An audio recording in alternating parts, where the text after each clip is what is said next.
Rebecca Henderson is a Harvard professor and the author of Reimagining Capitalism in a World on Fire, and she's here to tell us how we can get there. It's a pleasure to be here. My thanks to Company for inviting me, and my thanks to everyone who's tuned in on this incredibly difficult day in a really hard year. So thank you very much.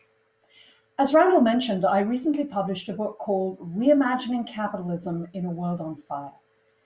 It's supposed to be a pragmatic roadmap to help all those of us who want to see a better world actually make sure that our efforts are going in the right direction and might add up to systemic change. It might be helpful, perhaps, to tell you just a moment about how I came to write it. 15 years ago, I was a professor at MIT studying large-scale organizational change. I was actually the Eastman Kodak Professor of Management, and that's what I did. I worked with firms like Kodak and Nokia, trying to persuade them that the world was really going to shift, and they had to do something. And around that time, I happened to see Al Gore's movie, An Inconvenient Truth. And for some reason, that really moved me.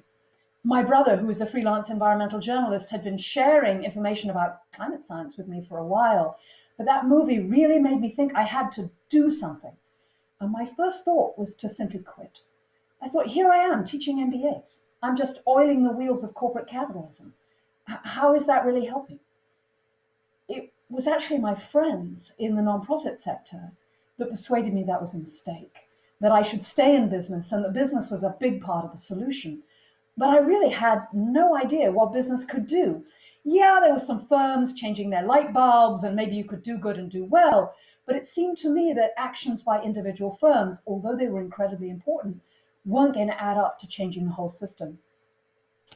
So I spent the next 5 years really trying to work out what to do. And then the next 10, I would describe it as blundering around, talking to everyone I could find, teaching a class at Harvard on reimagining capitalism and the big problems, trying to understand how we might shift the whole system. And at the end of that, I came up with a theory. I have no idea if it's right, but it's the theory I'm going to share with you today. And I think it's perhaps a useful way of thinking about the problems we face and about how we might deal with them. So firstly, why reimagine capitalism? Well, because it's not working, because the world is on fire. We are rapidly destroying our planet, seemingly doing almost nothing about climate change. And at the same time, we're seeing enormously increasing inequality and continued exclusion. Capitalism is supposed to generate prosperity and freedom for everyone. And at the moment, it's only generating returns for the people at the very top. So why not just throw it out? If we have so many problems, why reimagine capitalism? Why not just get rid of it? Well, because I think it's our best chance of solving the problems that we face. We're going to need incredible innovation and really accelerated efficiency if we're going to address the problems of climate change and fix our environmental issues. And we're going to need millions of new jobs if we're going to deal with the challenge of AI and robotics and really bringing millions and billions of people into the economic mainstream. And I think the best way we know how to do that is to let competition and free markets play. I really think that free and fair markets are one of the great inventions of the human race. But when capitalism is out of balance, when you can emit carbon dioxide without paying for the damage that you're causing, when you can drive wages to the bottom and don't have to worry about benefits or healthcare or education, when you can flood the political system with money as a great way of increasing profits, that's not the capitalism I signed up for. That's not a market that is either free or fair. So, how do we reimagine capitalism? Well, there's a textbook solution. All we need to do is have a democratically elected, transparent, accountable, strong, capable government, control environmental pollution through a mix of tax and regulation, making sure that's supermarket friendly, but making sure that the prices are right, and create the kinds of social policies we need to drive a genuine equality in our society.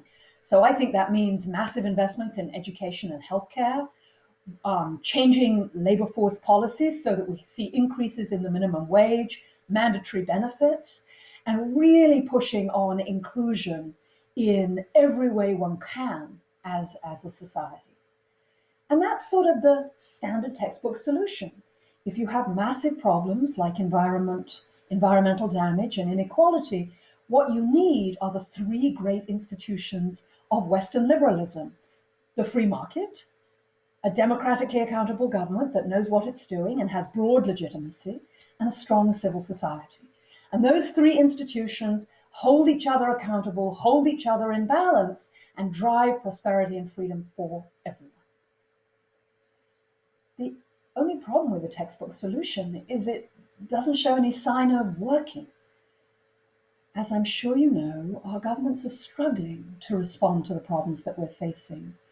Often, as I said, they have been corrupted by enormous waves of money from business and other sources. And sometimes they're very focused on the short term. And the very problems that we need them to help solve are creating enormous anger and rage that is triggering a move to populism in both the left and the right, in Hungary and Poland, in the UK, and in the US. So I don't think we can rely on government to save us. So what's the answer? Well, my crazy idea is that yes, business could save the world. How? Particularly when I just told you that business is the institution flooding the system with money and creating all these negative problems. How could business help? So let me sketch out some ideas and see if you find them plausible. And to do that, I'd like to tell you the story of my friend Eric Osmundson. Eric gave up a cushy career in private equity to become the CEO of a garbage company.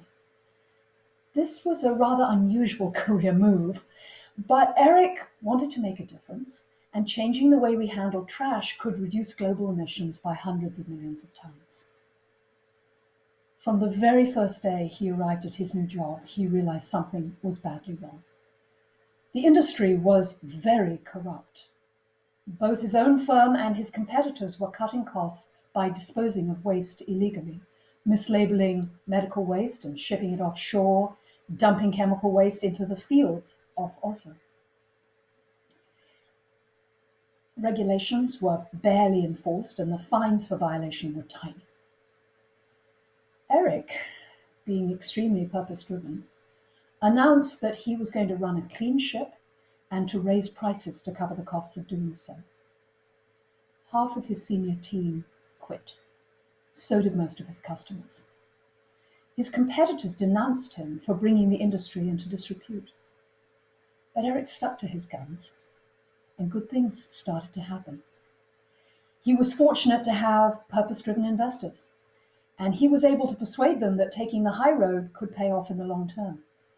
Those of his employees who were left were thrilled at the idea of making a difference in their industry and completely transforming waste collection in Norway from a matter of dumping waste in holes in the ground to high-tech recycling. And they started to generate innovation at an enormous pace and found all kinds of legal ways to cut cost. He was able to persuade several of his competitors to join him in refusing to dispose of garbage illegally, raising the floor for the whole industry, and it got harder and harder for regulators to stay on the sidelines. Eric now runs one of the largest recycling companies in Scandinavia. It's called Norsk Gjenvinning. And he'd be the first to tell you that it's not perfect, and it wasn't just about him, and it was the team that he built.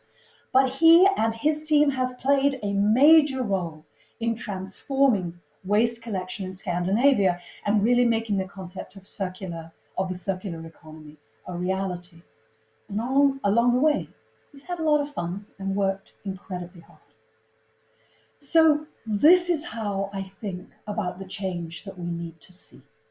Step one, Build purpose-driven businesses that create genuinely win-win business models that solve major social and environmental problems, but provide decent returns to investors. As I tell my students, if you crash the company, you don't get to pay.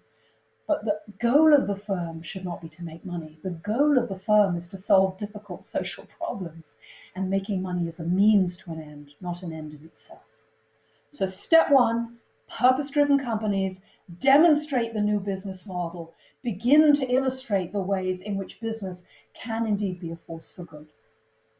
Step two, because even though individual firms can make a huge difference, change the lives of tens of thousands, millions of people, step two is the realization that, whoa, they're not enough, that there are problems that cannot be solved by any single business. When Unilever, for example, committed to buying deforestation-free palm oil because they were getting a lot of pressure from NGOs and from their customers about deforestation in Indonesia and Brazil, they thought, hey, let's just say deforestation-free palm oil, but it was expensive. They could not afford to raise costs to cover the expense of buying sustainably grown oil. So they turned to every other company in their industry, all the world's major consumer goods companies, and said, you know what? You have the same problem we do. Your brand is vulnerable. You need to buy sustainably grown palm oil. Join with us so that no single firm is at a disadvantage from doing the right thing. This is voluntary self-regulation at scale, and it's breaking out right across the world. Firms working to solve problems in the cocoa supply chain, in apparel, in IT, in mining. Does it work? Sort of. It's progress, but it's hard. When you try and build this kind of global cooperation, there are nearly always a few firms that don't want to play ball, that refuse to go along. What is needed, and what these firms are realizing, is someone to make sure that there are no bottom feeders. So where do you look? Two places. First, to the capital markets. Investors have a strong collective interest in addressing the problems we face. It's going to be really hard to make money in a world in which the great coastal cities are underwater and millions of angry people are migrating north as the harvest fails. It's going to be tough to make money as the political institutions break down. Sometimes I say to the CEOs with whom I'm working, let's talk this through. What happens if democracy fails in America? Is that really good for business? Investors understand that these larger systemic issues are beginning to threaten their own returns, that climate change is an existential risk to the long-term returns of the big pension funds and the big sovereign wealth funds and the big family funds. And they're beginning to move in this direction. So we have all this excitement about ESG, because if you don't change the metrics, how can you tell if anything is happening? All this excitement about impact, because if you're trying to make a difference, you need to measure whether you're making a difference. And investors may be a core constituency, I think will be, in supporting business in moving to address these larger problems. Last but not least, government. Because yes, investors might help us solve climate change, and yes, they may support many firms in becoming more purpose-driven, but we're not going to solve problems like inequality and exclusion without addressing issues like the need for a wealth tax, without improving our spending on education and health, without ensuring that every child, no matter where they're born and the color of their skin, has the chance to participate in our amazing world. That's going to take collective action. That's going to take cultural change. That's going to take government change. And so my last and craziest idea is that business can help improve the quality of our institutions. For many people, the institution they trust most is the firm where they work. If you can run a purpose-driven firm and give people a sense of the larger issues at stake and treat individuals with dignity and respect and give them the tools they need to get the job done, you are helping to build civic engagement and a sense of agency in everyone that you work with. And firms themselves have an immensely powerful political voice. I'm suggesting that they use that voice to insist that we get money out of politics, that everyone can vote, that gerrymandering is as unacceptable as any kind of discrimination or bad behavior, and that they use that power to improve our institutions. So that's the agenda. I know, pretty breathtaking. I do think it could work. I think there have been a number of times in history when business played a really important role in rebalancing our societies, and I think it could happen again now. But I think it will only happen if we do something. So what's your role in all of this? First, there's no magic plan. No one is going to present you with a golden plate with like, here's your role in saving the world. Start where you are, look around. If you're an owner or a CEO, think about how you manage your firm. Can you make it more purpose-driven? Can you grow? Can you start to collaborate with other firms to address significant problems? If you're an employee, are there issues within the firm that can be improved? Can you raise the necessity of moving towards being purpose-driven? So often we talk about CEOs as if they have all the power, but my own research suggests many large firms change because someone down on the ground starts moving and starts demonstrating there's a different way to run things.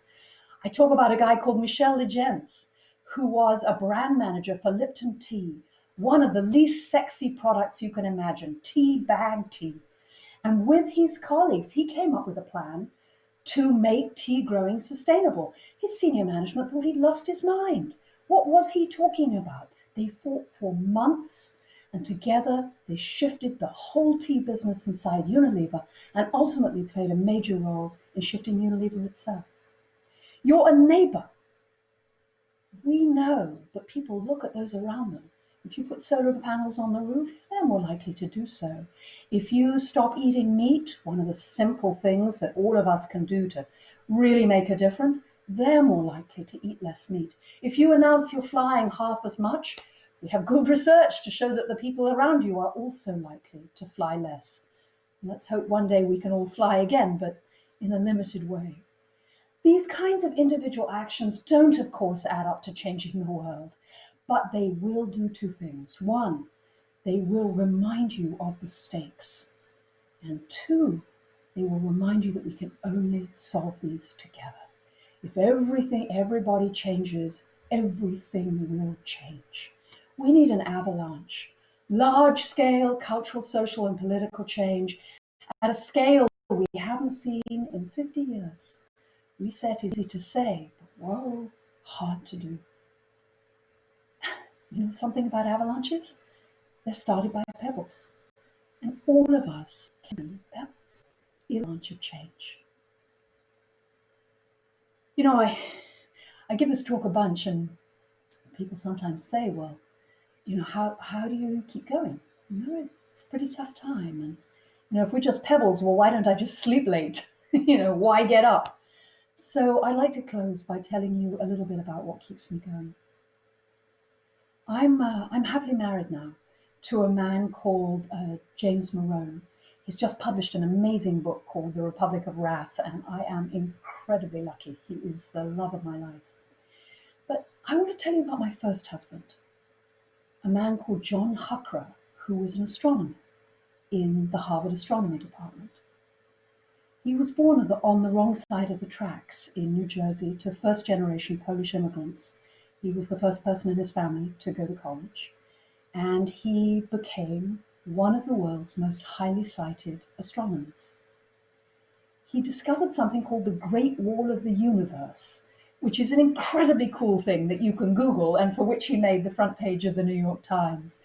He wrote, I've lost track of the numbers, but something like 800 or 900 scientific papers. When we first started dating, I was sitting at dinner and I said, well, how many papers have you written? And he said, 330. And I said, I nearly got to my feet and rushed out because I'd written 8. He was an incredibly accomplished scientist and a wonderful husband and father. We had a son together late in life after John had thought he would never have children, and he poured his heart and soul into loving our son, Harry.